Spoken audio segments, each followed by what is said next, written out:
Le bruit de son ordinateur portable qui se fermait résonna dans le petit appartement de Camille Dubois comme un coup de feu. Encore un email de refus, le 5e de cette semaine. Merci pour votre intérêt, mais nous avons décidé de poursuivre avec d'autres candidats. Camille fixa la pile croissante d'avis de retard sur sa table basse. Loyer, électricité, prêts étudiants, tous exigeant un paiement avec un langage de plus en plus menaçant. Ses économies s'étaient évaporées 3 mois plus tôt quand sa mère avait eu besoin d'une chirurgie d'urgence. Les emplois temporaires couvraient à peine les courses. « C'est impossible », murmura-t-elle, pressant ses paumes contre ses yeux pour arrêter les larmes qui menacèrent de couler. Le coup sec à sa porte la fit sursauter. Elle n'attendait personne, et les huissiers s'annonçaient rarement si poliment. « C'est ouvert !» cria-t-elle, essuyant rapidement ses yeux. Sophie Moreau entra en trombe avec l'énergie de quelqu'un porteur de nouvelles qui changent une vie. La meilleure amie de Camille depuis l'université était l'équivalent humain d'un ouragan, chaotique, puissante et impossible à ignorer. « Je t'ai trouvé un travail », annonça Sophie, se laissant tomber sur le canapé usé de Camille, sans invitation. Le cœur de Camille bondit. « Sérieusement ? Où ? S'il te plaît, dis-moi que ce n'est pas encore un poste de vente à commission uniquement. » « Mieux, » dit Sophie, son sourire s'élargissant. « Ça paie 500 000 €. » Camille rit. « Bien sûr, et je suis secrètement une duchesse. »« Je suis sérieuse, Cam. » Sophie se pencha en avant, baissant la voix comme si elle partageait des secrets d'État. « Tu te souviens de Mathieu Laurent, le milliardaire de la tech pour qui je fais du conseil en relations publiques? Celui que tu appelles Monsieur Robot parce qu'il a la gamme émotionnelle d'une calculatrice? C'est lui. Eh bien, il a besoin d'une épouse. » Le silence qui suivit était suffisamment épais pour être coupé au couteau. « Pardon, il a besoin de quoi ?» réussit finalement à articuler Camille. « Une épouse, temporaire, pour la forme. » Les mots de Sophie s'échappèrent rapidement. Sa grand-mère est mourante et a ce souhait old school de le voir marié avant de mourir. L'héritage familial, on parle de milliards, a une clause sur le fait qu'il soit installé avant 35 ans. « Et il a quoi, 34 ans et 11 mois ?» demanda Camille sarcastiquement. « 34 ans et 10 mois, en fait. » Sophie ne rata pas une battement. « Son anniversaire est dans 8 semaines. Les avocats ont dit qu'un certificat de mariage est requis. Ça n'a pas besoin de durer, juste d'être légal. » Camille se leva, secouant la tête. « C'est de la folie. Les gens ne se marient plus juste pour l'argent de nos jours. Ce n'est pas un roman de la Régence. »« Les gens font tout ce qu'il faut pour survivre, » contra Sophie, gesticulant vers les factures. « Et il offre 500 000 € pour un mois de mariage. Paperasse légale, quelques dîners de famille, chambres séparées, puis un divorce discret quand grand-mère mourra ou que son anniversaire arrivera. Peu importe ce qui arrive en premier. » La somme fit vaciller les genoux de Camille. Cela effacerait ses dettes, aiderait sa mère, lui donnerait le temps de respirer pour trouver un vrai travail. « Je t'ai recommandé, » dit Sophie doucement.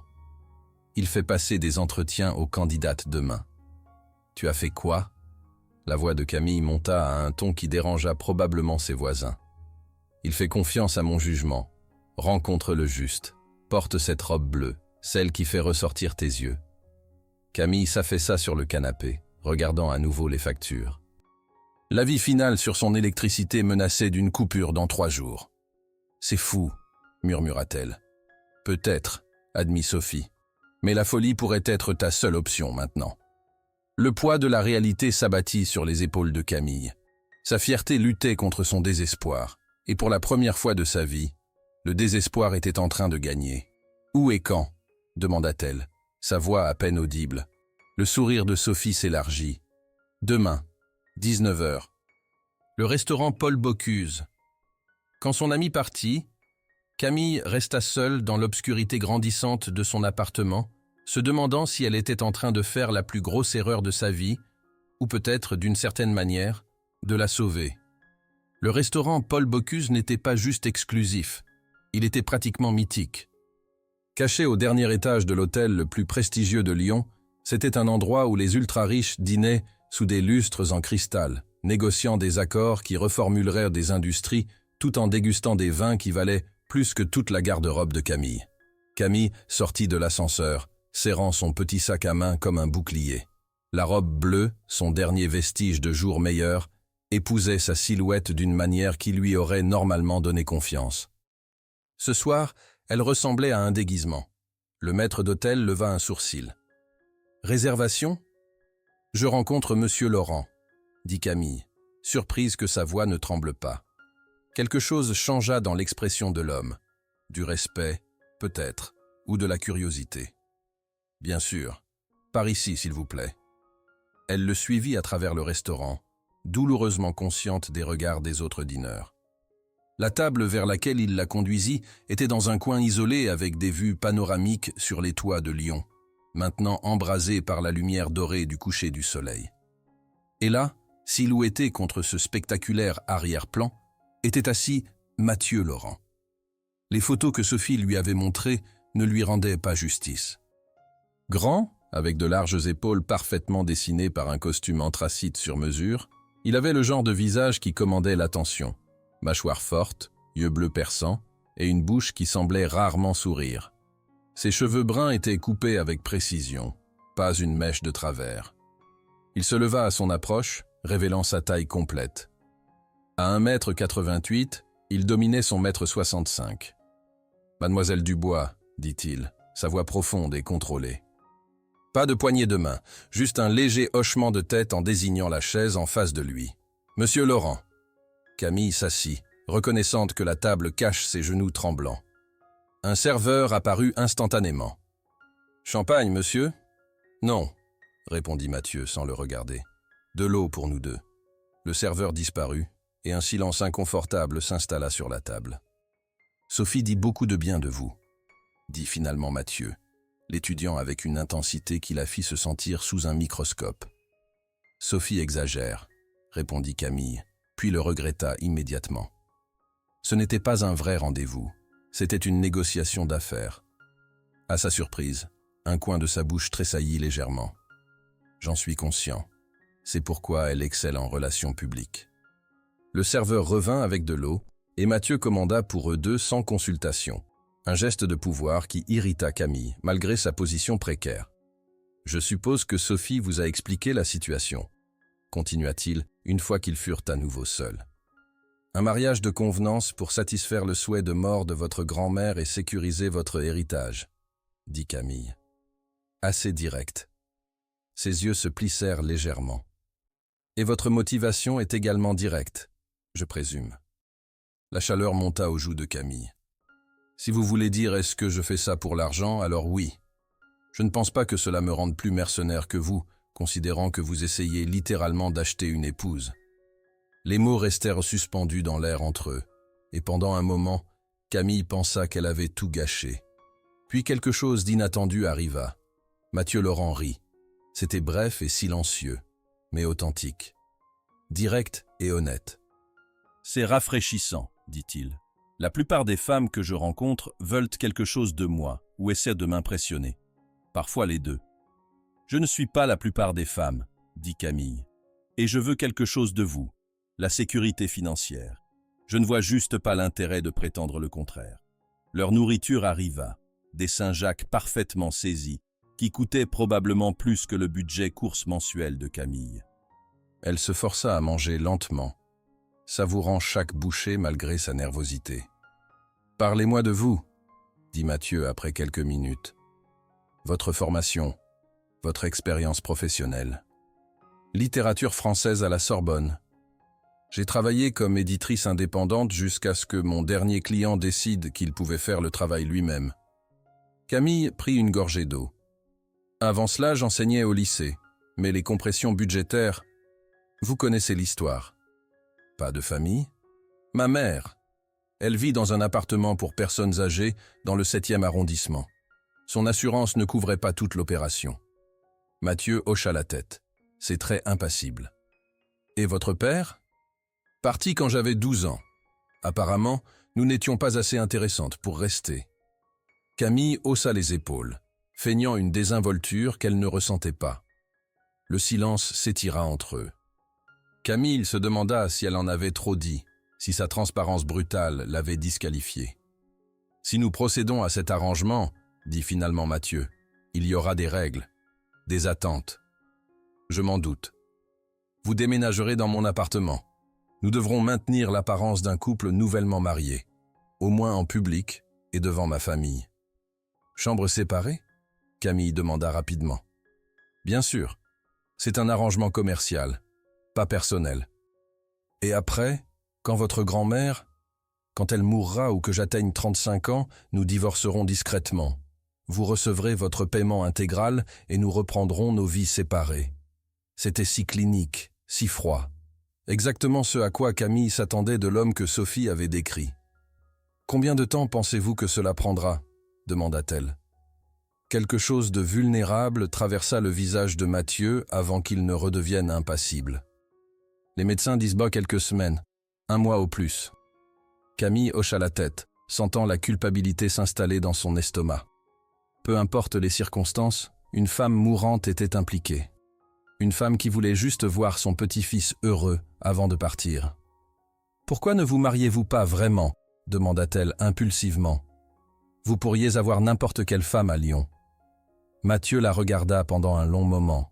« Parce que n'importe quelle femme voudrait quelque chose que je ne peux pas donner. » Qui est l'amour, la connexion émotionnelle, un conte de fées. Il se pencha en arrière dans sa chaise. « Je ne crois pas à ces choses, mademoiselle Dubois. Je crois aux contrats clairs, aux attentes définies, aux résultats mesurables. » Il y avait quelque chose de triste dans cette déclaration, mais Camille se força à ne pas compatir. Ce n'était pas son rôle ici. « Très bien, » dit-elle. « Quels sont vos termes ?» Mathieu sortit une enveloppe de sa veste. « Un accord de confidentialité préliminaire. Mes avocats prépareront le contrat complet si nous procédons. » Camille l'ouvrit et parcourut rapidement les points principaux. Tout était comme Sophie l'avait décrit. 500 000 € pour un mois de mariage de façade. « Vous ne voulez pas le temps de réfléchir ?» demanda Mathieu, semblant presque surpris par sa rapidité. Camille pensa aux factures empilées sur sa table basse, à l'avis de coupure d'électricité, aux appels de ses créanciers qu'elle évitait. « Avec tout le respect que je vous dois, monsieur Laurent, les gens dans ma situation n'ont pas le luxe de trop réfléchir. » Elle signa le document et le lui rendit. Pour la première fois de la soirée, Mathieu sembla légèrement déstabilisé. « Vous ne voulez même pas négocier les termes. Devrais-je ? La plupart des gens le feraient. Comme je l'ai dit, je ne suis pas la plupart des gens. » Camille termina son verre d'eau. « Quand commençons-nous ? » ?»« Demain, si vous êtes prête. Ma grand-mère insiste pour vous rencontrer avant que nous fassions quoi que ce soit d'officiel. » L'estomac de Camille se noua. « Et si elle ne m'approuve pas ? » ?»« Elle vous approuvera, » dit Mathieu avec certitude. « Grand-mère Marguerite a un talent pour voir à travers les gens. Si vous êtes ici, c'est que vous avez déjà passé le test. » »« Quel test ? » ?»« Sophie ne vous a pas recommandé par hasard. Elle travaille pour moi depuis 2 ans. Elle sait exactement quel type de personne ma grand-mère accepterait. » Réalisant qu'elle était manipulée depuis le début, fit monter une vague d'irritation en Camille. Mais elle la repoussa. Peu importait comment elle était arrivée ici. Ce qui comptait était qu'elle y était. « Où habite votre grand-mère ? » ?»« Le domaine familial à Charbonnières-les-Bains. Nous y resterons ce week-end pour faire connaissance. » La façon dont il dit « faire connaissance » fit comprendre à Camille qu'ils devraient être convaincants dans leur rôle de couple épris. « Et votre famille ? Vos parents croiront-ils à ce roman éclair ?» L'expression de Mathieu se durcit. « Mon père comprendra les nécessités pratiques. Ma mère… » Il haussa les épaules. « Ma mère voit ce qu'elle veut voir. » Il y avait des couches dans cette déclaration que Camille n'était pas sûre de vouloir démêler. « Autre chose que je devrais savoir ?» demanda-t-elle. « Soyez vous-même, » dit Mathieu, se levant pour signaler la fin de leur réunion. « Ma grand-mère apprécie l'authenticité par-dessus tout. » Il fit signe au serveur et régla discrètement l'addition. Probablement plus que ce que Camille gagnait en 1 semaine dans ses emplois temporaires.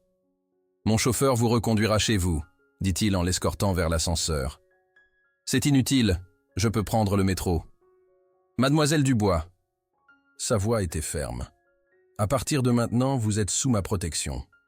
Cela inclut de veiller à ce que vous rentriez chez vous en sécurité. » Il y avait quelque chose de possessif dans sa déclaration qui fit courir un frisson le long de la colonne vertébrale de Camille. Elle se rappela que malgré ses manières polissées, Mathieu Laurent était un homme habitué à contrôler chaque aspect de son environnement. « Très bien, dit-elle. Merci. » Dans l'ascenseur qui descendait, Camille observa son reflet dans les portes en acier poli. Dans 12 heures, sa vie serait complètement différente. Plus de factures impayées, plus d'inquiétude pour sa mère, plus de nuits blanches à se demander comment elle survivrait au mois suivant. Tout ce qu'elle avait à faire était de jouer le rôle de l'épouse aimante pendant quelques semaines. Combien cela pouvait-il être difficile? L'appartement de Mathieu Laurent occupait tout le dernier étage d'un immeuble haussmannien restauré dans le 6e arrondissement, avec des vues spectaculaires sur le parc de la Tête d'Or et les collines de Lyon au-delà. Camille resta figée dans l'entrée, essayant d'absorber l'opulence discrète qui l'entourait. Tout était blanc, gris et noir, minimaliste, mais clairement coûteux. L'art moderne ornait les murs, des pièces qu'elle reconnut vaguement de ses cours d'histoire de l'art. Les meubles semblaient sortir directement d'un magazine de design, immaculé et intimidant. « Votre chambre est par ici », dit Mathieu, la conduisant dans un couloir tapissé de photographies en noir et blanc de Lyon à travers les décennies. Il ouvrit une porte sur une suite qui était plus grande que tout l'appartement de Camille. Un lit king-size dominait l'espace, encadré par des tables de nuit en noyer. Des portes-fenêtres menaient à un balcon privé surplombant la ville. « La salle de bain est là », dit-il, pointant vers une autre porte. « Le dressing est relié. J'ai fait livrer quelques vêtements, mais nous irons faire du shopping demain pour tout ce dont vous pourriez avoir besoin d'autre. » Camille se tourna vers lui, alarmée. « Vous n'aviez pas besoin d'acheter des vêtements. »« Si, » dit-il simplement. « Ma fiancée ne peut pas porter la même robe à chaque événement. » Le mot « fiancée » fit quelque chose d'étrange à l'estomac de Camille. Combien d'événements y aura-t-il? Quelques-uns. Ma grand-mère insiste sur les célébrations appropriées. Un dîner de fiançailles, la cérémonie elle-même, peut-être 1 ou 2 galas de charité. Camille hocha la tête, essayant de paraître décontractée malgré les papillons dans son ventre. « Mon bureau est de l'autre côté du couloir si vous avez besoin de quoi que ce soit, » continua Mathieu. « Je travaille tard la plupart des nuits. Les repas sont généralement livrés, mais il y a de la nourriture de base dans la cuisine si vous préférez cuisiner. » Sa formalité était presque comique. Ils allaient en prétendre être des nouveaux mariés éperdument amoureux. Mais il parlait comme s'il briefait un nouvel employé. « Mathieu, » dit-elle, et il s'arrêta dans l'embrasure de la porte. « Nous allons devoir être plus naturels l'un avec l'autre si nous voulons convaincre votre grand-mère. » Il se tourna vers elle, son expression indéchiffrable. « Que suggérez-vous ? Peut-être que nous pourrions apprendre quelques faits de base l'un sur l'autre ? Les couples qui s'aiment connaissent généralement des choses comme les plats préférés, l'enfance, ce genre de choses. Bien sûr. Demain, pendant que nous faisons du shopping, nous pouvons... » Il s'arrêta, cherchant le bon mot. « Discuter !» Camille sourit malgré elle. « Discuter. Oui, les couples font ça. » Quelque chose qui pourrait avoir été de l'amusement traversa son visage. « Je ne suis pas très doué pour les relations, Camille. Vous devrez être patiente avec moi. » C'était la première fois qu'il utilisait son prénom, et la façon dont il le prononçait avec son léger accent lyonnais fit quelque chose d'inattendu dans sa poitrine. « Nous apprendrons ensemble, » dit-elle doucement. Il hocha la tête et se dirigea vers la porte, puis s'arrêta à nouveau. « Camille ? Oui ? Merci pour ceci. Je sais que ce ne sont pas des circonstances normales. » Avant qu'elle puisse répondre, il était parti, la laissant seule dans la chambre luxueuse qui était temporairement la sienne.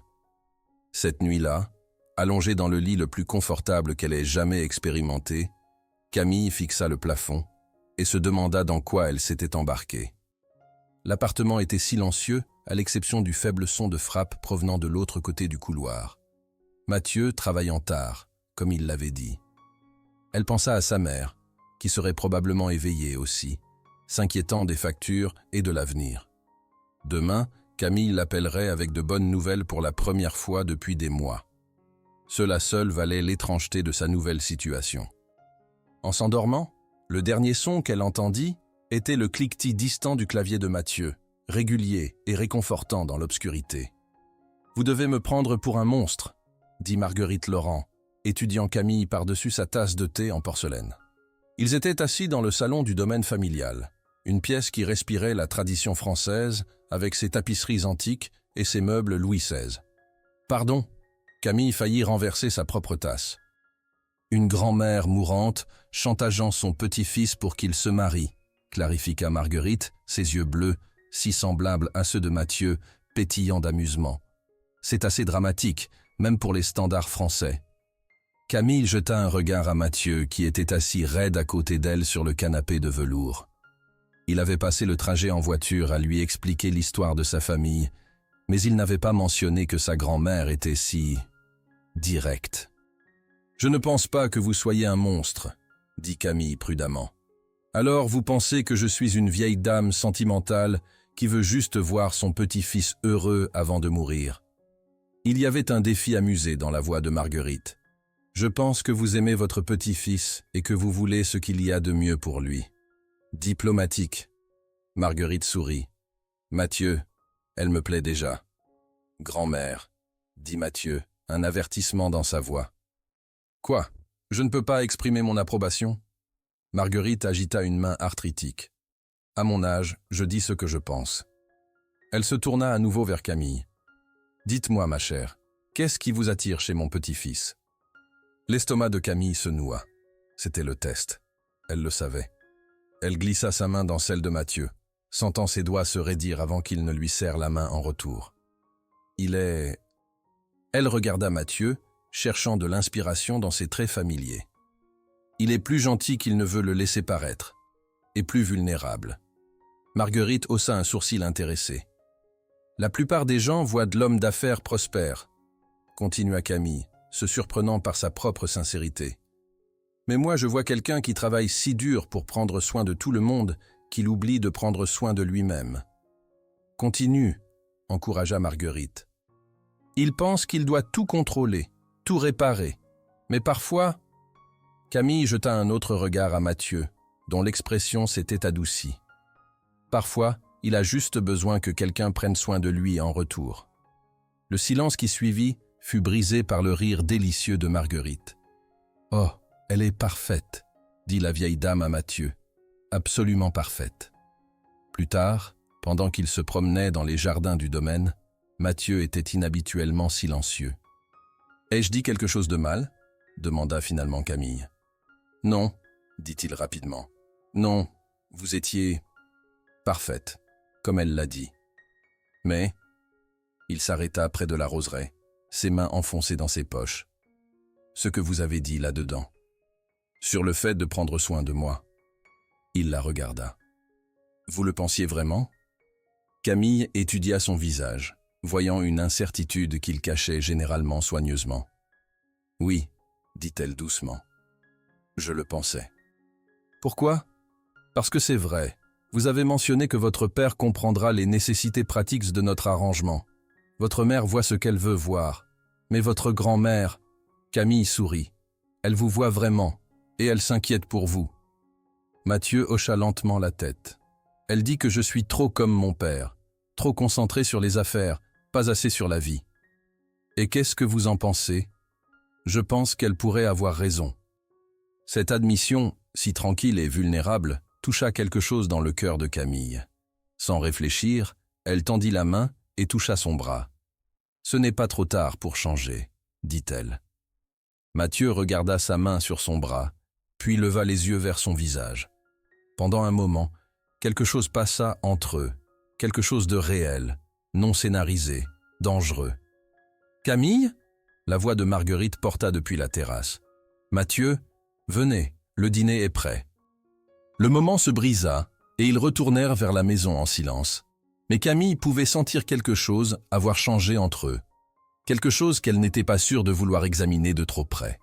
Les 3 semaines suivantes passèrent dans un tourbillon d'événements sociaux et de représentations soigneusement orchestrées.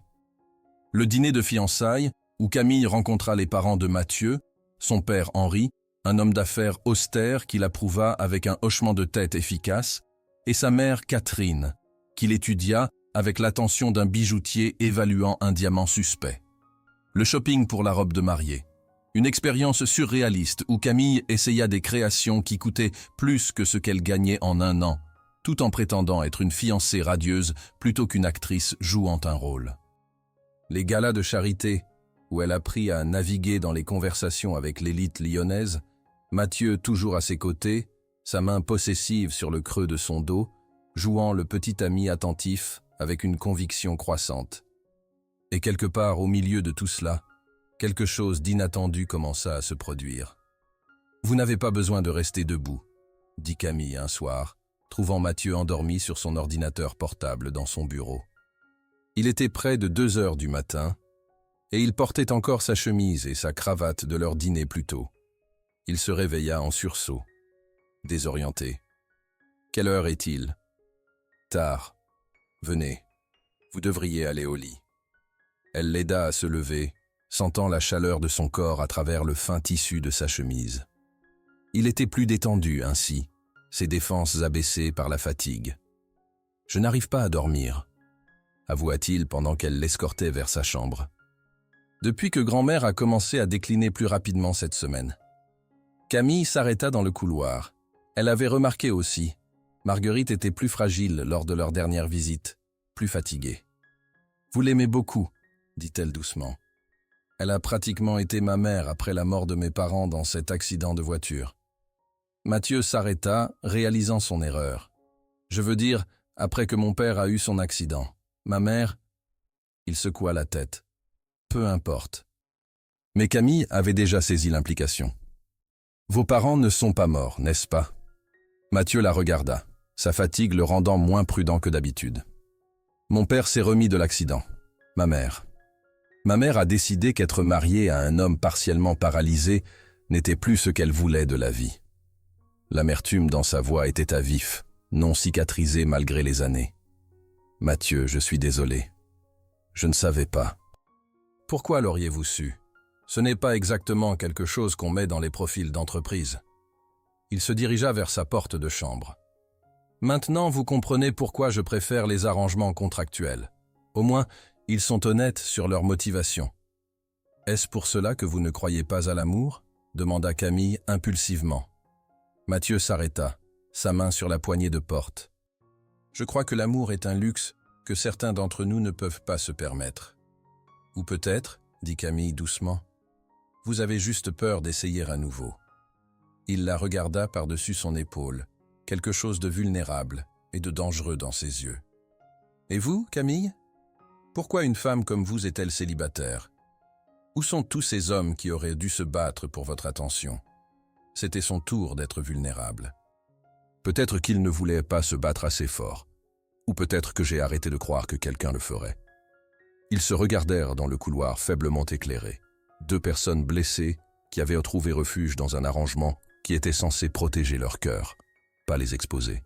« Bonne nuit, Camille, » dit finalement Mathieu, sa voix plus rugueuse qu'elle ne l'avait jamais entendue. « Bonne nuit, » murmura-t-elle, le regardant disparaître dans sa chambre. Cette nuit-là, Camille resta éveillée longtemps, fixant le plafond et essayant d'ignorer la façon dont son cœur battait quand Mathieu la regardait comme ça. Elle se rappela que c'était temporaire, que dans quelques semaines elle serait revenue à sa vraie vie, et que tomber amoureuse de son faux mari était la seule chose qu'elle ne pouvait absolument pas se permettre de faire. Mais tandis que les jours passaient, et que leur mariage approchait, elle se demandait si ce rappel arrivait trop tard. Leur mariage eut lieu dans une petite chapelle sur le domaine familial, avec seulement la famille immédiate et quelques amis proches présents.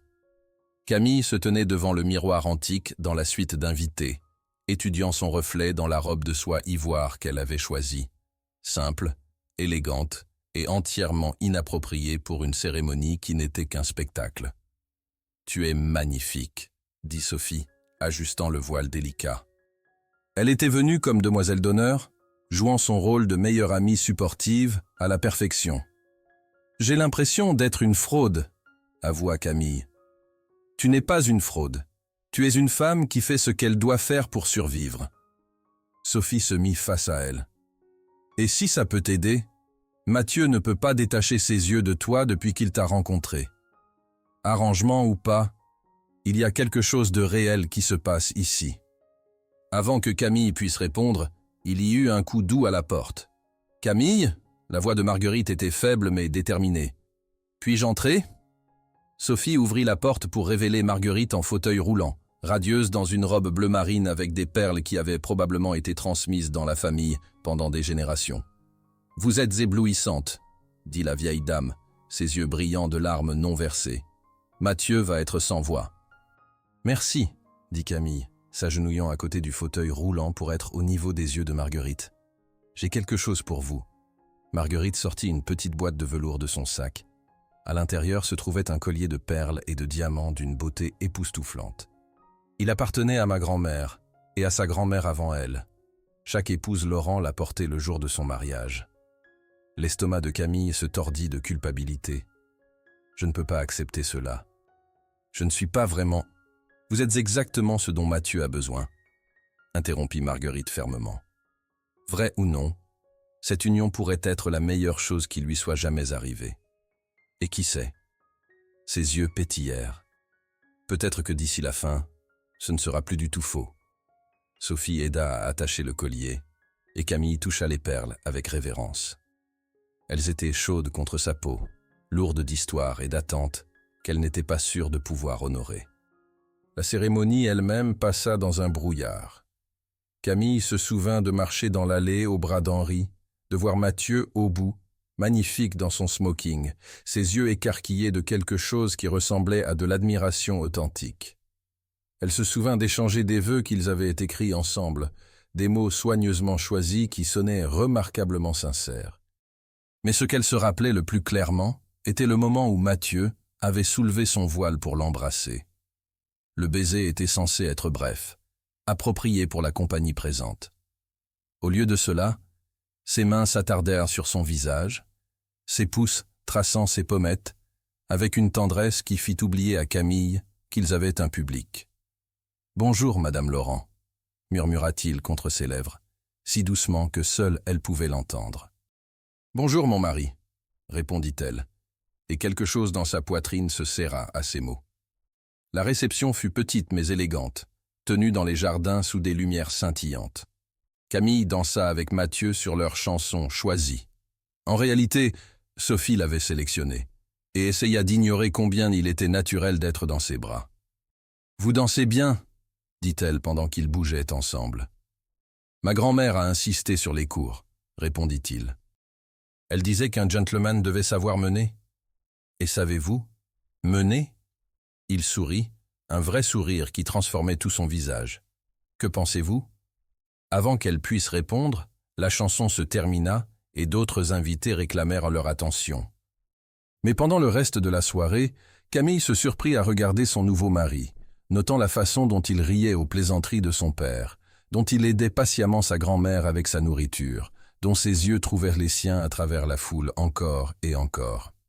Quand Marguerite commença à se fatiguer, Mathieu l'escorta personnellement à sa suite, revenant 20 minutes plus tard avec une expression que Camille n'arrivait pas tout à fait à déchiffrer. « Comment va-t-elle » demanda-t-elle quand ils furent momentanément seuls. « Fatiguée mais heureuse.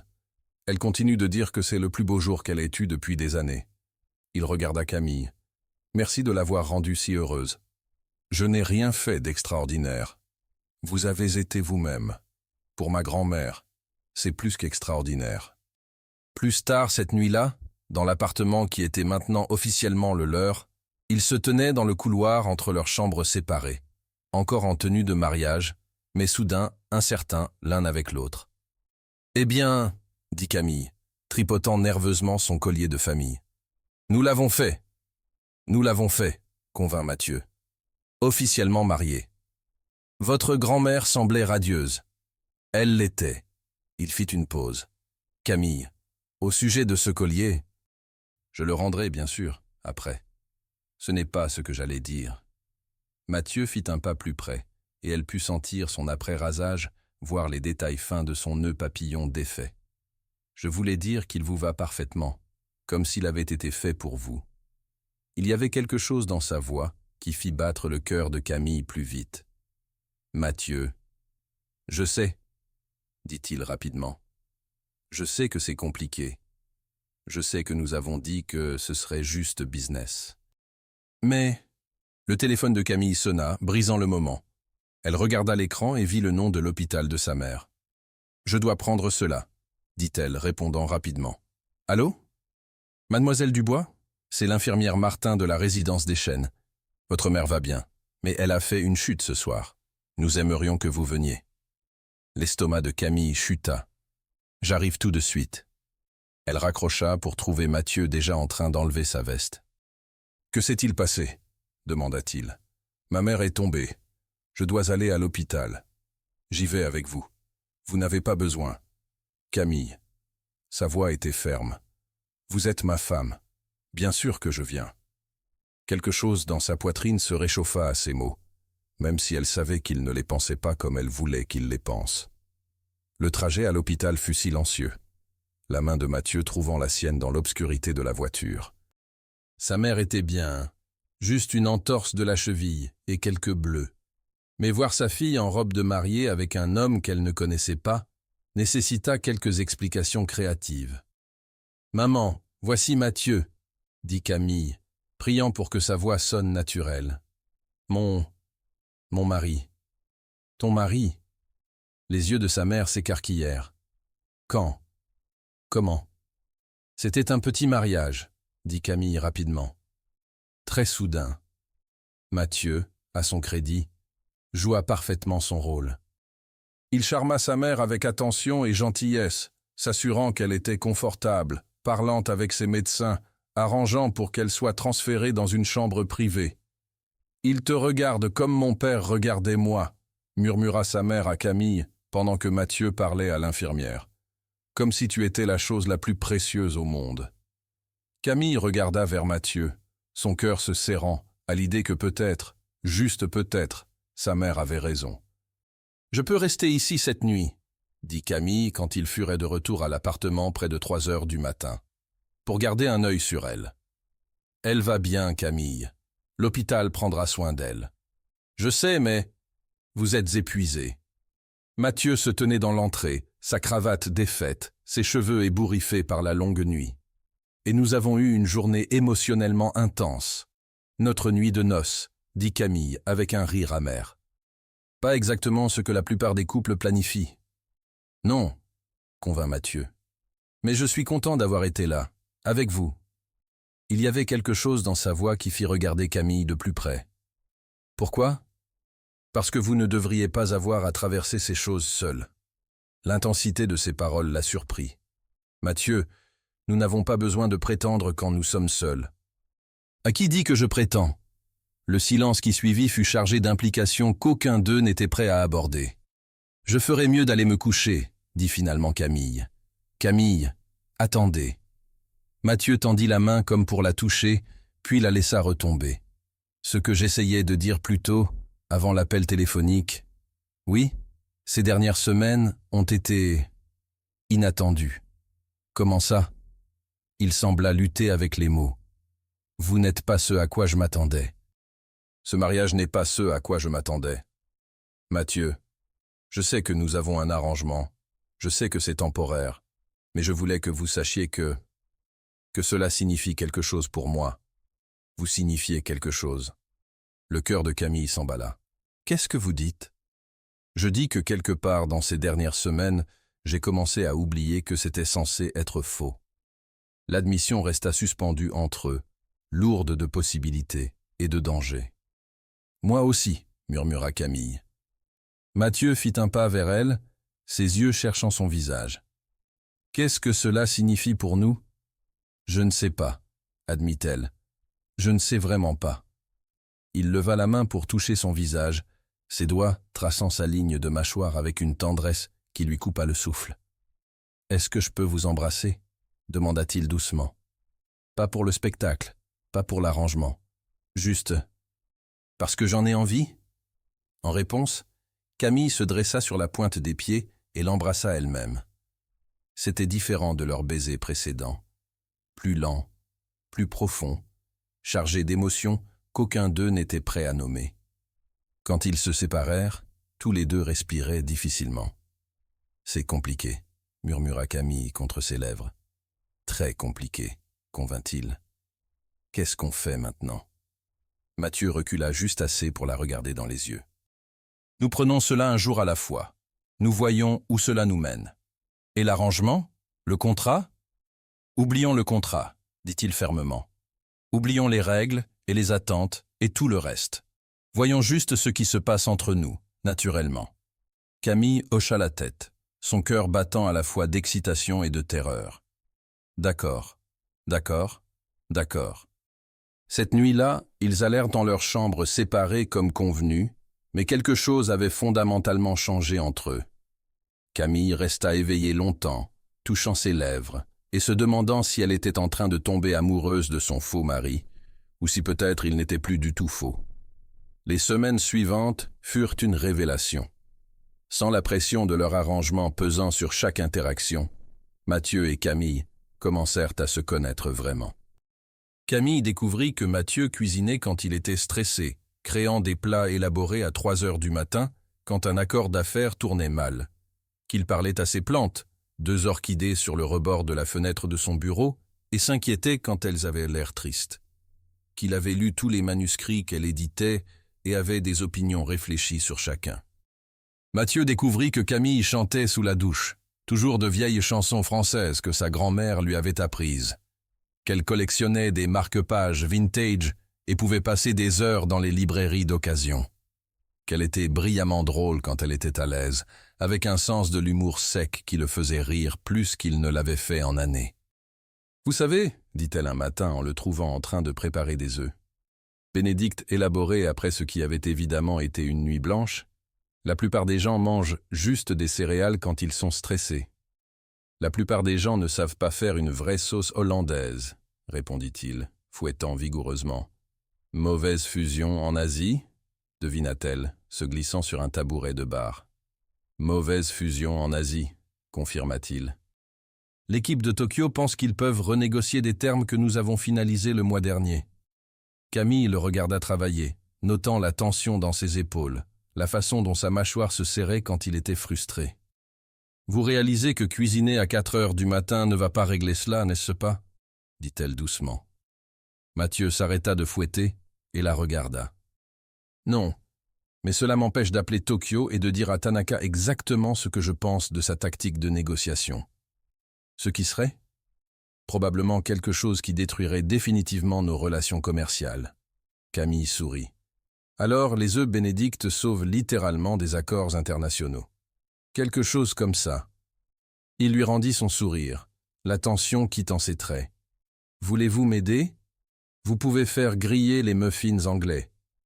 Ils cuisinèrent ensemble dans un silence confortable, leurs mouvements se synchronisant naturellement. Quand Mathieu tendit le bras pour prendre du beurre, Camille se décala automatiquement.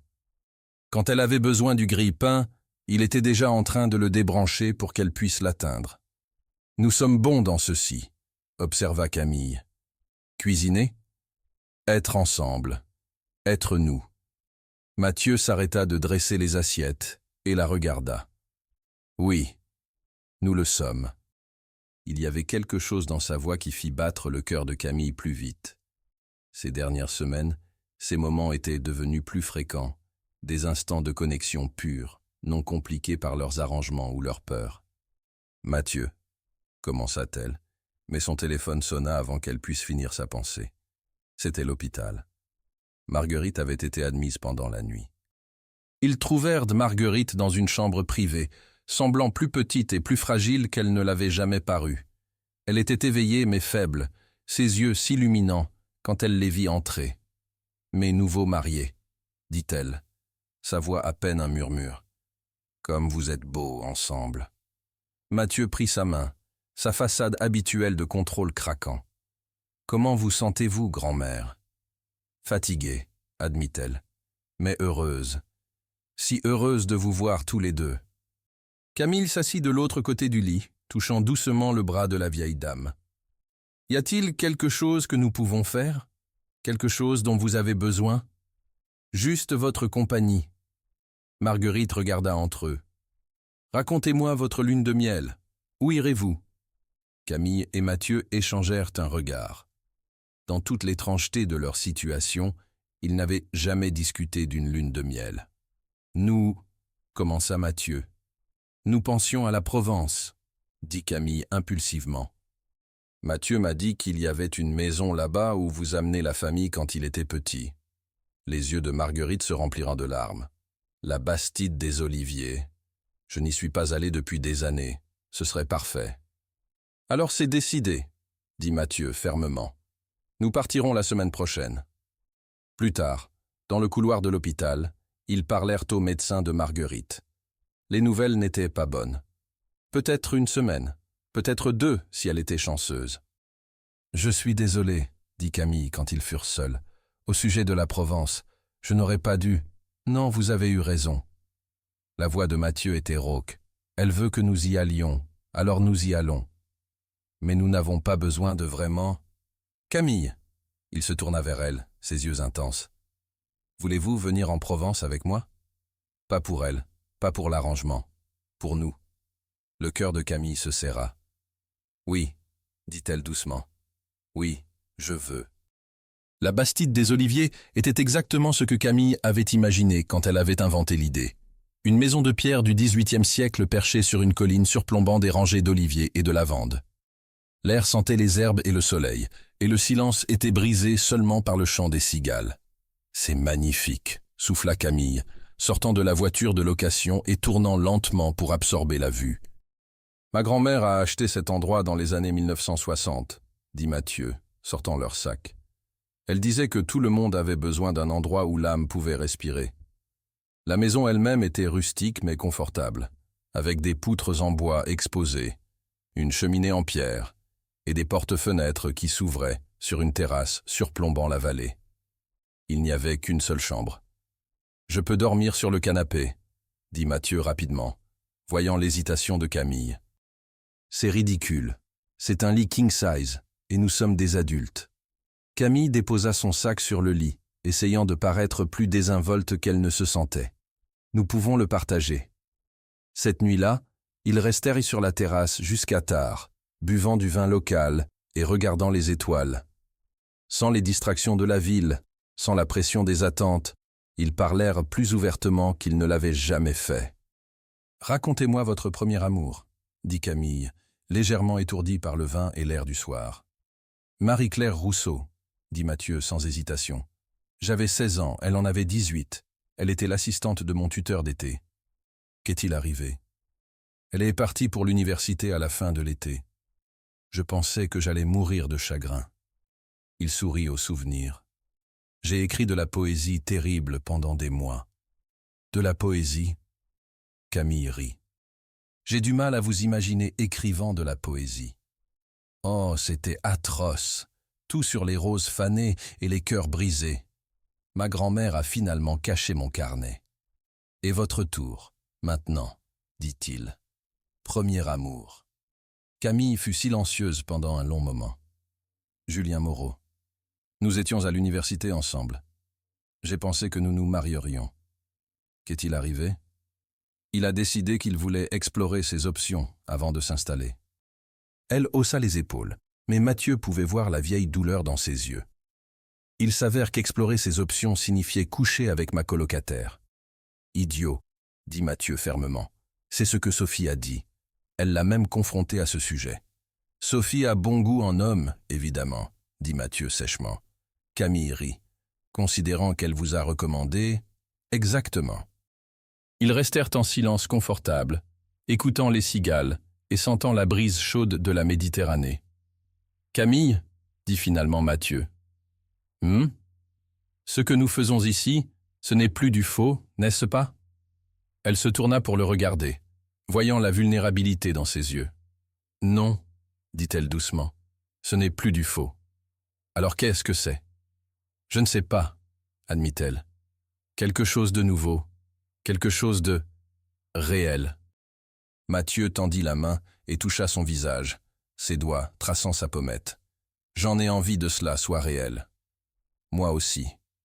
Il l'embrassa alors, lent et tendre sous les étoiles provençales, et Camille sut qu'elle était indéniablement, irrévocablement amoureuse de son mari.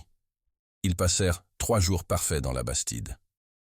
Ils faisaient les courses ensemble au marché du village, Mathieu parlant avec les fermiers locaux dans son français teinté d'accent lyonnais, pendant que Camille sélectionnait des tomates et des pêches. Ils cuisinaient ensemble, préparant des repas simples avec des ingrédients frais qu'ils mangeaient sur la terrasse. Ils marchaient dans les oliveraies main dans la main, Mathieu lui racontant des histoires de ses étés d'enfance ici, quand ses préoccupations les plus importantes étaient d'attraper des lézards et de convaincre sa grand-mère de le laisser rester debout tard. Et ils parlaient de tout et de rien.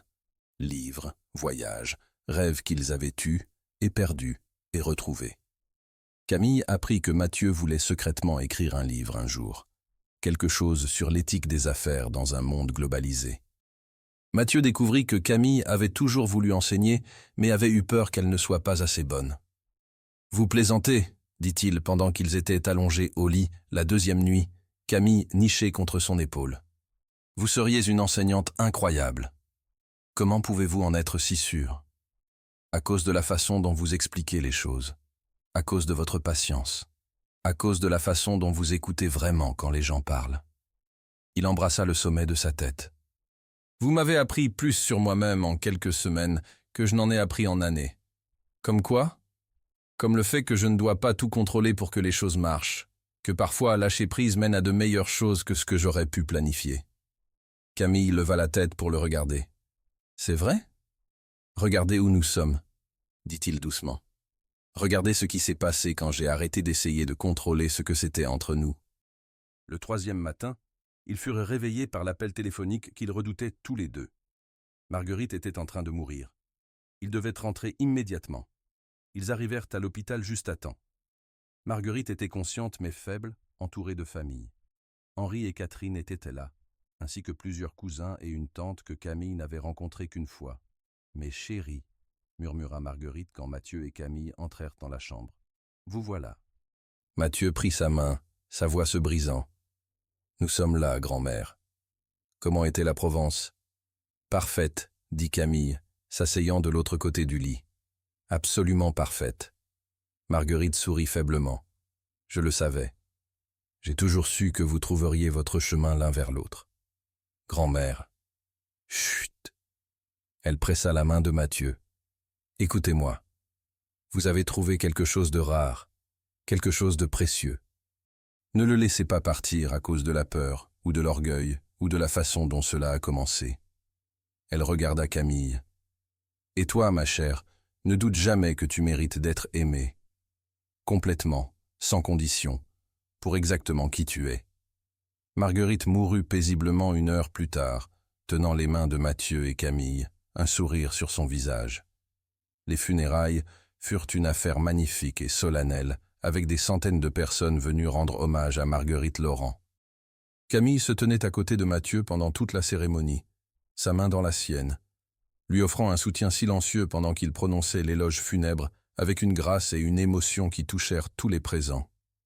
Mais c'était après, quand la maison était vide et que les obligations sociales étaient terminées, que la vraie douleur commença. Mathieu se ferma. Pas complètement, pas de manière évidente, mais Camille pouvait voir les murs se reconstruire. Il travaillait plus tard, parlait moins, évitait les conversations profondes qui étaient devenues leur nouvelle normalité. « Il a besoin de temps », dit Sophie un jour quand elle vint rendre visite à Camille. « Perdre quelqu'un qu'on aime autant ?» « Je sais », dit Camille, « mais j'ai l'impression qu'il se retire de moi aussi. » « Êtes-vous inquiète qu'il veuille annuler l'arrangement maintenant que sa grand-mère est partie ?» C'était exactement ce qui inquiétait Camille, mais elle ne pouvait pas l'admettre. Techniquement, leur contrat était terminé. Mathieu avait son héritage, l'empire familial était sécurisé, et il n'avait plus besoin d'une épouse de façade. « Non, mentit-elle, ce n'est pas à propos de l'arrangement, c'est à propos de nous. » Mais était-ce vraiment le cas? Dans les jours qui suivirent les funérailles, Camille commença à douter de tout. Et si ce qu'elle avait interprété comme de l'amour authentique n'était que de la proximité forcée? Et si Mathieu réalisait maintenant qu'il n'avait plus besoin de prétendre ressentir quelque chose pour elle? 1 semaine après les funérailles, ses peurs furent confirmées de la pire façon possible. « J'ai quelque chose à vous dire, » dit Mathieu un soir, la trouvant dans la cuisine où elle préparait le dîner. Quelque chose dans son ton fit que l'estomac de Camille se serra. « Qu'est-ce que c'est ?» « J'ai rencontré avec mes avocats aujourd'hui, au sujet de notre situation. » « Notre situation. » Camille posa le couteau qu'elle utilisait pour couper des légumes, se préparant au coup qu'elle sentait venir. « Vous savez que techniquement, notre arrangement est terminé. Grand-mère est partie, l'héritage est sécurisé. »« Oui, » dit Camille calmement. « Je sais. Mes avocats ont dit que nous pouvons procéder au divorce chaque fois que nous sommes prêts. Cela peut être finalisé discrètement, rapidement. »« Je vois. » Mathieu la regardait avec cette expression impassible qu'elle avait appris à détester, celle qu'il portait dans les réunions d'affaires, quand il négociait des accords qui signifiaient tout pour les autres et rien pour lui. « Bien sûr, votre paiement sera honoré intégralement, » continua-t-il. « Plus le bonus que nous avions discuté. » Le bonus. Camille avait oublié le bonus. « C'est généreux, » réussit-elle à dire. « Et il n'y a pas de presse, donc nous pouvons gérer cela de manière à préserver la réputation de tout le monde. » Camille hocha la tête, se demandant pourquoi elle se sentait comme si elle était en train de mourir de l'intérieur. C'était ce qui était censé se passer. C'était ce qu'ils avaient planifié depuis le début. « Quand ?» demanda-t-elle. « Quand vous êtes prête. Il n'y a pas de presse. » Il y eut un long silence. Camille attendait qu'ils disent quelque chose, n'importe quoi, pour indiquer que les dernières semaines avaient signifié quelque chose, que ce qu'ils avaient partagé en Provence était réel. Mais il ne le fit pas. « Très bien, » dit-elle finalement. « Je commencerai à chercher un appartement demain. Il n'y a pas de presse pour cela non plus. Vous pouvez rester aussi longtemps que vous avez besoin. C'est gentil, mais je pense qu'il serait mieux si je partais bientôt. Plus propre de cette façon. » Mathieu hocha la tête, son visage révélant rien. « Bien sûr, tout ce que vous préférez. » Cette nuit-là, Camille resta éveillée dans le lit, qu'ils avaient partagé si brièvement en Provence, se demandant comment elle avait pu si mal lire la situation. Peut-être que Sophie avait eu tort. Peut-être que Mathieu était juste un bon acteur. Peut-être que rien de tout cela n'avait été réel pour lui. Ou peut-être qu'elle était une idiote qui était tombée amoureuse de son faux mari et avait oublié que les contes de fées n'arrivaient pas aux filles comme elle. 3 jours plus tard, Camille trouva un petit appartement dans le 3e arrondissement et donna à Mathieu sa date de déménagement. Il accepta l'information avec la même impassibilité professionnelle qu'il apporterait à n'importe quelle transition d'affaires. Le matin de son départ, elle fit ses valises méthodiquement, laissant derrière tout ce qu'il avait acheté pour elle. Les robes, les bijoux, les accessoires de sa vie temporaire comme Madame Laurent. Tout sauf le collier de Marguerite. Elle ne pouvait pas se résoudre à le laisser, même si elle savait qu'elle devrait. Mathieu était parti pour le bureau quand elle partit, évitant ainsi des adieux maladroits. Camille laissa les clés sur la table de l'entrée et ferma la porte sur le chapitre le plus étrange et douloureux de sa vie. Les semaines qui suivirent furent un flou de solitude et de regret. Camille utilisait l'argent de Mathieu pour effacer ses dettes et aider sa mère, mais elle ne pouvait pas se résoudre à toucher au reste. Elle le laissa sur un compte séparé, se sentant trop comme de l'argent du sang. Elle retourna au travail d'édition indépendante, reconnaissante d'avoir quelque chose pour occuper ses journées.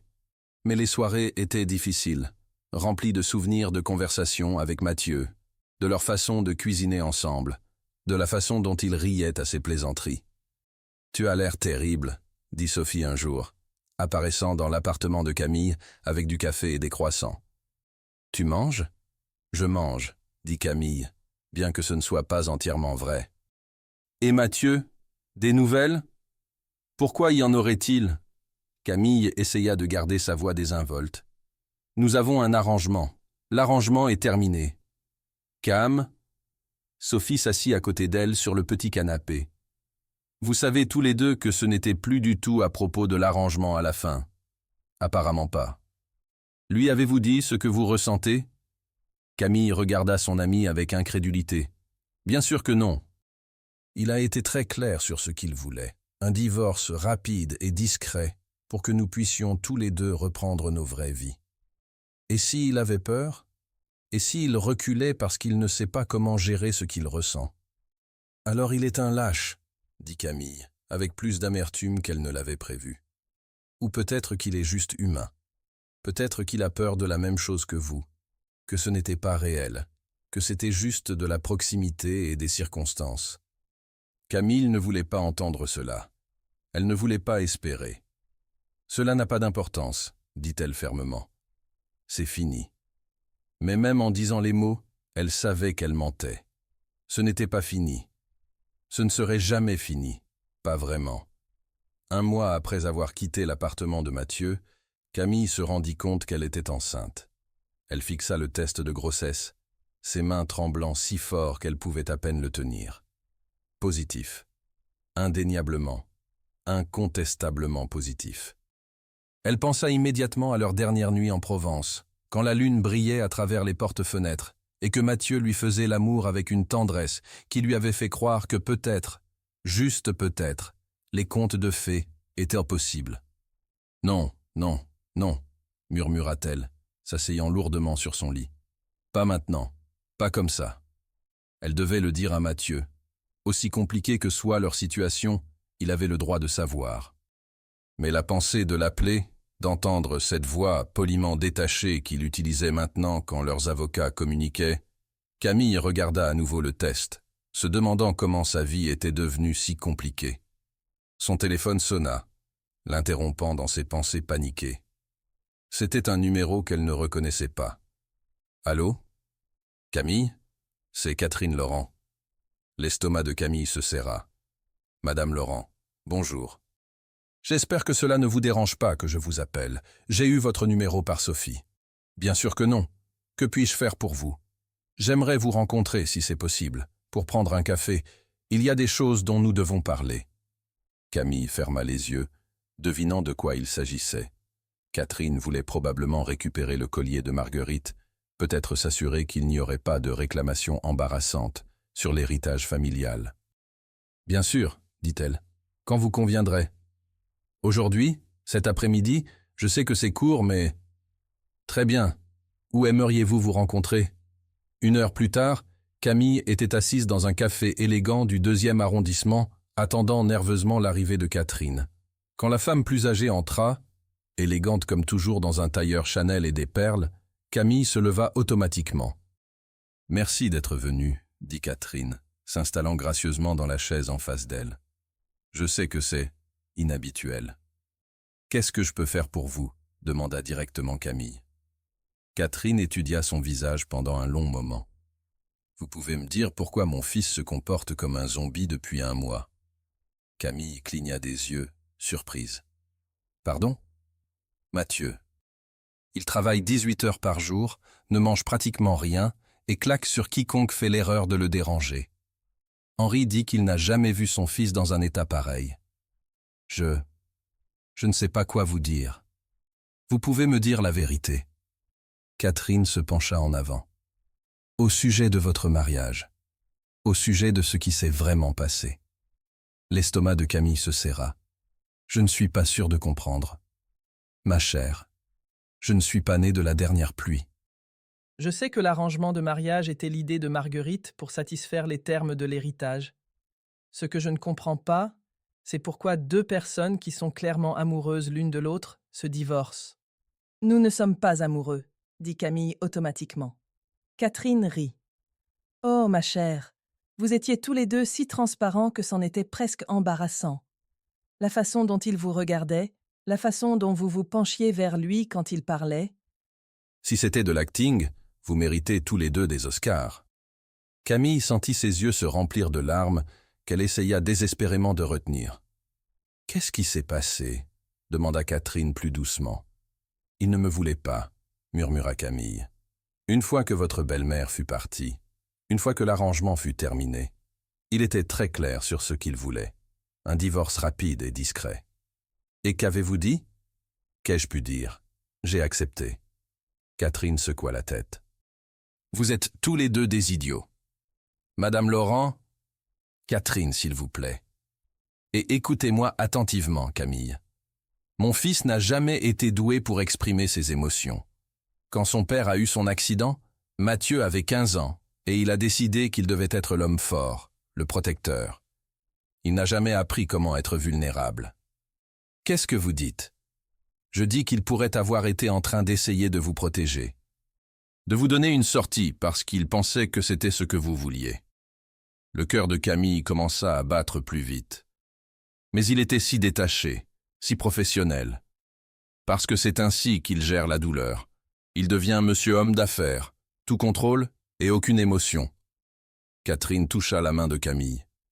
Ma belle-mère l'a vu avant sa mort, vous savez. Elle m'a dit qu'elle n'avait jamais vu Mathieu aussi heureux qu'il l'était avec vous. Camille ferma les yeux, sentant les larmes qu'elle avait retenues pendant des semaines menacées de déborder. Cela ne change rien, dit-elle. Il a pris sa décision. Et vous ne pouvez pas prendre la vôtre? Vous ne pouvez pas vous battre pour ce que vous voulez? Avant que Camille puisse répondre, son téléphone vibra avec un message. Elle jeta un coup d'œil à l'écran et figea. C'était de Mathieu. Pouvons-nous parler? C'est important. Catherine remarqua l'expression de Camille. Qu'est-ce que c'est? Il veut parler. Bien. Catherine se leva, laissant de l'argent sur la table. Alors allez-y. Et Camille? Oui? Battez-vous pour lui. Il en vaut la peine. Et vous aussi. Camille se tenait devant la porte de l'appartement qu'elle avait partagé si brièvement avec Mathieu, son cœur battant si fort qu'elle était sûre qu'il pourrait l'entendre dans le couloir. Elle avait répété ce qu'elle allait dire pendant tout le trajet. Mais maintenant que le moment était arrivé, tous les mots s'étaient évaporés. Mathieu ouvrit la porte avant qu'elle puisse frapper, comme s'il l'attendait. Il avait l'air terrible. Ses cheveux étaient ébouriffés, ses vêtements froissés, et il y avait des cernes sous ses yeux qui suggéraient qu'il dormait aussi peu qu'elle. « Merci d'être venu, » dit-il, se reculant pour la laisser entrer. L'appartement était exactement comme elle l'avait laissé, sauf pour une chose, ses affaires étaient encore là. Les robes dans le placard, ses livres sur les étagères, même sa brosse à dents dans la salle de bain. « Vous n'avez pas emballé mes affaires, » observa-t-elle. « Non, » dit-il simplement. « Je n'ai pas pu. » Ils se tenaient dans le salon, l'espace entre eux se sentant comme un gouffre. « Vous vouliez parler ?» dit Camille. « Oui, je... » Mathieu passa une main dans ses cheveux. « Je dois vous dire quelque chose d'important. » Son ton la fit paniquer. Peut-être qu'il avait découvert la grossesse en quelque sorte. Peut-être que... « Je vous aime, » dit-il brusquement. Camille cligna des yeux. « Quoi ? » « Je vous aime, » répéta-t-il, plus fort cette fois. « Je suis amoureux de vous. Et j'ai tout gâché. » Mathieu. « Non, laissez-moi finir, s'il vous plaît. » Il fit un pas vers elle. « Ce soir-là, quand je vous ai parlé du divorce, je n'essayais pas de me débarrasser de vous. J'essayais de vous donner une sortie. » « Une sortie ? J'ai pensé que maintenant que l'arrangement était terminé, maintenant que vous n'aviez plus besoin de l'argent, vous réaliseriez que vous ne vouliez plus être marié à quelqu'un comme moi. » Camille le regarda avec incrédulité. « Quelqu'un comme vous ? Quelqu'un qui vous a acheté, quelqu'un qui vous a fait entrer dans cette situation par désespoir. » Il se passa à nouveau la main dans les cheveux. « J'ai pensé que vous saisiriez la chance de reprendre votre vraie vie. » « Ma vraie vie ?» La voix de Camille montait. « Ma vraie vie était misérable, Mathieu. Ma vraie vie, c'était de s'inquiéter des factures, et de manger des pâtes tous les jours, et de regarder ma mère s'inquiéter pour moi parce qu'elle ne pouvait pas m'aider. Mais au moins c'était votre choix. Au moins vous n'étiez pas là par obligation ou par contrat. »« Vous pensez vraiment que je suis resté par obligation ?» demanda Camille. « Vous pensez que j'ai fait l'amour avec vous en Provence par obligation ?» Mathieu la regarda, quelque chose comme l'espoir dawning dans ses yeux. « Qu'est-ce que vous dites ? Je dis que je suis une idiote qui est tombée amoureuse de son faux mari et qui était trop fière pour se battre pour lui quand il a commencé à me repousser. »« Camille, je vous aime aussi, » dit-elle, les mots sortant en un rush. « Je vous aime. Et cela m'a terrifié parce que nous avons commencé par un mensonge et que je ne savais pas comment faire confiance à quelque chose qui était devenu si réel, si rapidement. » Mathieu traversa la pièce en 3 grandes enjambées, s'arrêtant directement devant elle. « Cela vous a-t-il semblé faux? N'importe lequel de cela? »« Non, » murmura-t-elle. « Cela s'est senti comme la chose la plus vraie que j'ai jamais expérimentée. » Il encadra son visage de ses mains, ses pouces traçant ses pommettes avec cette tendresse qui lui avait toujours coupé le souffle.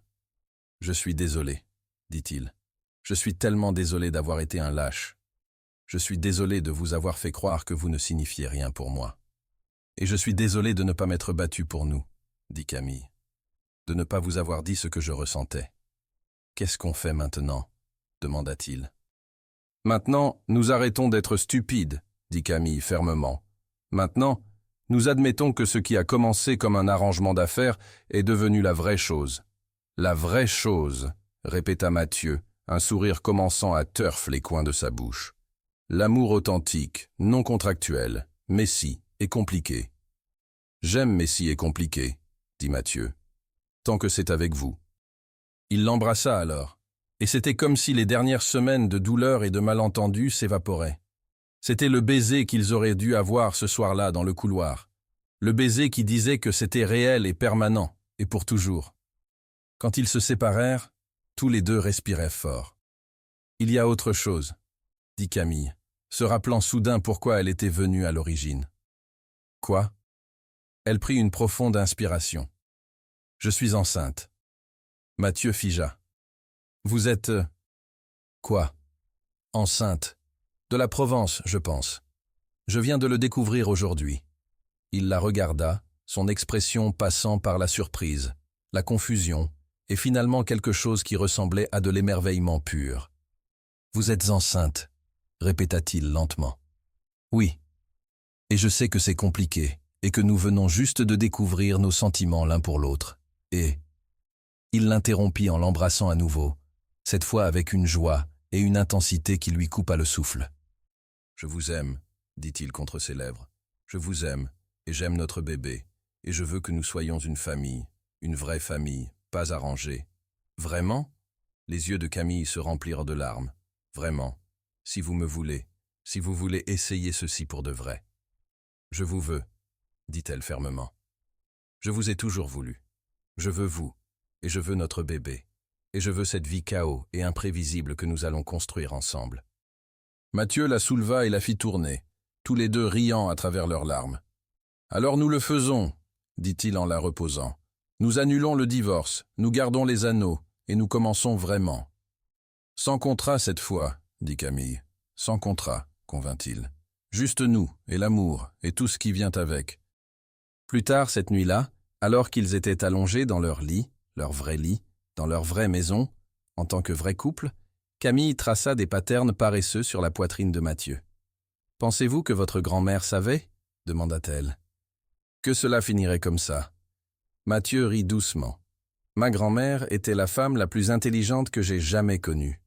Elle savait exactement ce qu'elle faisait quand elle a mis cette clause dans l'héritage. Donc nous avons été manipulés. »« Magnifiquement manipulés, » convint-il. « Et j'en suis reconnaissant tous les jours. » Camille leva la tête pour le regarder. « Même si cela signifie renoncer à votre bachelorhood soigneusement maintenu ?»« Surtout à cause de cela. » Mathieu embrassa son front. « Il s'avère que être seul n'est pas aussi glorieux que je le pensais. »« Et qu'est-ce qui est glorieux ?»« Ceci, » dit-il simplement. « Vous, moi, notre avenir ensemble, notre famille. » Il posa sa main sur son ventre, où leur bébé grandissait, et Camille couvrit sa main de la sienne. « Je vous aime, Mathieu Laurent, » dit-elle. « Je vous aime, Camille Laurent, » répondit-il. Et cette fois, il n'y avait pas de contrat entre eux, pas d'arrangement ou d'audience à impressionner. Il n'y avait que la vérité, pure et simple, et parfaite. Parfois, les meilleures choses de la vie commençaient par le mensonge le plus nécessaire. Un an plus tard, Camille se tenait dans le jardin du domaine familial, regardant Mathieu tenir leur fille Amélie dans ses bras. Le bébé avait les cheveux bruns de sa mère et les yeux bleus de son père, et un sourire qui pouvait faire fondre les cœurs les plus durs. Pas son père biologique, bien sûr. Cet homme restait une note de bas de page dans leur histoire, inconscient de l'enfant que sa négligence avait créé. Mais à tous égards importants, Amélie était la fille de Mathieu. Depuis le moment de sa naissance, quand il avait coupé le cordon avec des larmes dans les yeux et l'avait bercé contre sa poitrine avec un émerveillement révérencieux, le lien entre eux avait été indéniable. L'adoption légale avait été finalisée 3 mois auparavant, Peu après que Camille et Mathieu aient renouvelé leurs vœux, cette fois avec de vraies promesses d'amour et d'engagement, plutôt que des obligations contractuelles. « Elle a vos yeux », dit Catherine à Mathieu en les rejoignant, sa résistance initiale s'étant progressivement adoucie face au bonheur évident de son fils et au charme indéniable de sa petite-fille. « Elle a l'esprit de sa mère », corrigea Mathieu doucement, souriant à sa fille. « Et c'est parfait à sa propre façon. » Henri les observait à distance, plus détendu que Camille ne l'avait jamais vu, la fierté évidente dans son expression en regardant la famille de son fils. « Avez-vous jamais imaginé ceci ?» demanda Camille à Mathieu tranquillement. « Quand vous avez proposé cet arrangement d'affaires dans le restaurant. »« Jamais, admit-il, rapprochant sa famille. Je pensais que j'achetais une épouse temporaire. Au lieu de cela, j'ai trouvé une maison permanente. » Camille se pencha contre son étreinte, se souvenant de la jeune femme incertaine qui était entrée dans ce restaurant exclusif il y a une vie, désespérée et seule, comme elle était venue de loin depuis lors. « Il s'avère, dit-elle, que parfois les meilleurs arrangements ne se trouvent pas sur papier. » Le sourire de Mathieu en réponse était toute la confirmation dont elle avait besoin. Ce qui avait commencé comme une nécessité s'était transformé en choix. Ce qui avait commencé comme faire semblant était devenu la chose la plus authentique dans leur vie. Alors qu'Amélie gazouillait joyeusement dans les bras de son arrière-grand-mère, Camille pensait que parfois, être forcé dans l'inattendu était le plus grand cadeau de tous. Fan.